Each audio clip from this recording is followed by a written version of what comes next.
नमस्ते। एक सवाल है, क्या अनुभव का मतलब सिर्फ समय का बीत जाना है या फिर कुछ और? आज के इस विश्लेषण में हम यही समझने वाले हैं। अनुभव, ज्ञान और वो खास सोच, इनके बीच का जो गहरा रिश्ता है ना, वही तो असल में सफलता की कुंजी है। तो चलिए इसी सवाल से शुरुआत करते हैं। आखिर ये अनुभव है क्या? क्या ये सिर्फ उम्र के साथ आए सफेद बाल हैं, या किसी पद पर बिताए गए कई साल, या फिर ये हमारे काम के नतीजों में झलकता है? ये एक ऐसा सवाल है जो हमारी आम सोच को सीधी चुनौती देता है। तो हमारी इस पड़ताल का जो पहला पड़ाव है वो हमें ले जाता है ज्ञान और अनुभव के संगम पर।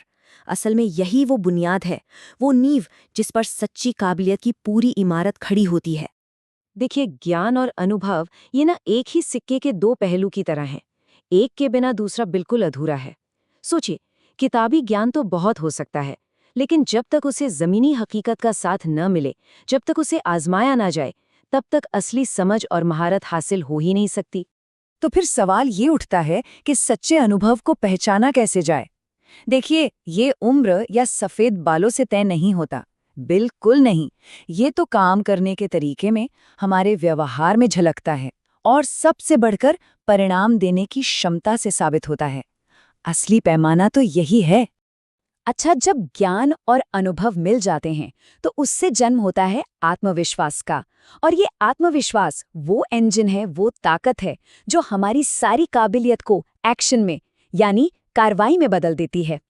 और हम यहाँ बात कर रहे हैं स्वाभाविक आत्मविश्वास की। ये वो आत्मविश्वास है जो ज्ञान और अनुभव की ठोस जमीन से ही उगता है। ये कोई दिखावा नहीं है, कोई एक्टिंग नहीं है। ये तो इंसान के हाव भाव में, उसकी बॉडी लैंग्वेज में, उसके मन की स्पष्टता में और उसके बोले गए हर शब्द में एकदम सहजता से झलकता है। अब देखिए, इन दोनों तरह के आत्मविश्वास में ना जमीन आसमान का फर्क है, और वो एकदम साफ नजर आता है। एक तरफ है स्वाभाविक आत्मविश्वास जो ठोस नींव पर खड़ा है, और दूसरी तरफ है कृत्रिम आत्मविश्वास जो बस एक खोखले मुखौटे जैसा है। और ये मुखौटा पहली ही चुनौती में, पहली ही मुश्किल वक्त में उतर जाता है। नतीजा, ये व्यक्तित्व और पेशे दोनों को ही भारी नुकसान पहुंचाता है। इसके बाद जो अगला जरूरी कदम आता है वो है स्वयं का मूल्यांकन, मतलब खुद को सही सही आंकना। ये इतना जरूरी क्यों है? और अगर कोई खुद को गलत आंक ले तो उसके क्या खतरे हो सकते हैं? चलिए देखते हैं। यहाँ एक सीधी और साफ चेतावनी है। खुद को अपनी असलियत से ज्यादा आंकना, मतलब ओवर एस्टिमेट करना, बेहद हानिकारक हो सकता है। असल में ये उसी बनावटी नकली आत्मविश्वास का नतीजा है जिसकी बुनियाद, जैसा हमने कहा, पूरी तरह खोखली होती है। और देखिए, गलत फैसले तक पहुंचने का रास्ता अक्सर एक जैसा ही होता है। ये शुरू कैसे होता है? पहला कदम, बिना ज्ञान या अनुभव के काम करना। फिर दूसरा, बिना किसी प्लान, बिना किसी योजना के बस आगे बढ़ जाना। और तीसरा, बिना किसी से सलाह मशवरा किए कोई बड़ा फैसला ले लेना। जब ये तीनों चीजें होती हैं तो नतीजा क्या होगा? विफलता। और इसकी पूरी जिम्मेदारी भी उसी इंसान की होती है। अब हम आते हैं एक बहुत ही अहम मोड़ पर। वो है विफलता का दायित्व, यानी जवाबदेही। यही वो चीज है जो असल में सफल और असफल लोगों के बीच एक लकीर खींच देती है। जब चीजें उम्मीद के मुताबिक नहीं होती, जब कुछ गलत हो जाता है, तो वो लोग क्या करते हैं? होता ये है कि विफल होने पर वे दूसरे लोगों या परिस्थितियों को दोष देते हैं। ये एक बहुत ही आम आदत है, लेकिन उतनी ही विनाशकारी भी। अपनी गलतियों की जिम्मेदारी लेने के बजाय सारा ठीकरा दूसरों पर या हालात पर फोड़ देना। हो सकता है ये रास्ता उस वक्त आसान लगे, पर भविष्य की तरक्की के लिए ये बहुत ही ज्यादा घातक साबित होता है। क्योंकि देखिए, जिम्मेदारी से भागना तो बस एक टेम्परेरी बचाव है, एक शॉर्टकट है।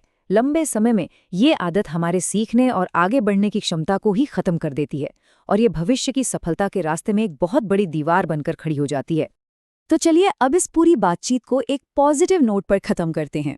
अब समझते हैं उस मानसिकता को, उस सोच को जो सच में सफल लोगों को बाकियों से अलग बनाती है। तो क्या है सफल मानसिकता के लक्षण? ऐसे लोग विपत्ति में, मुश्किल में भी अवसर खोज लेते हैं। वो अभिशाप को भी वरदान में बदलने का हुनर जानते हैं। वो कभी भी सफलता का सारा क्रेडिट अकेले नहीं लेते, बल्कि उसे एक प्रसाद की तरह सबके साथ बांटते हैं और अपनी मेहनत से मिली हर छोटी बड़ी कामयाबी को संजो कर रखते हैं। और असल में यहीं पर सच्ची सफलता का पूरा सार छिपा हुआ है। वो सफलता को अपनी अकेली जागीर नहीं समझते, बल्कि एक ऐसी चीज मानते हैं जिसे सबके साथ साझा किया जाना चाहिए। ये सिर्फ एक पर्सनल जीत नहीं है, बल्कि एक ऐसा तोहफा है जिसे बांटने से उसकी खुशी और भी बढ़ जाती है।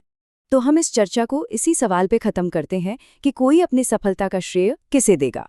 और ये सवाल सिर्फ क्रेडिट देने के बारे में नहीं है, ये इस बात को याद रखने के बारे में है कि सच्ची काबिलियत और असली सफलता का रास्ता हमेशा विनम्रता, जिम्मेदारी और दूसरों के साथ साझा करने की भावना से होकर ही गुजरता है।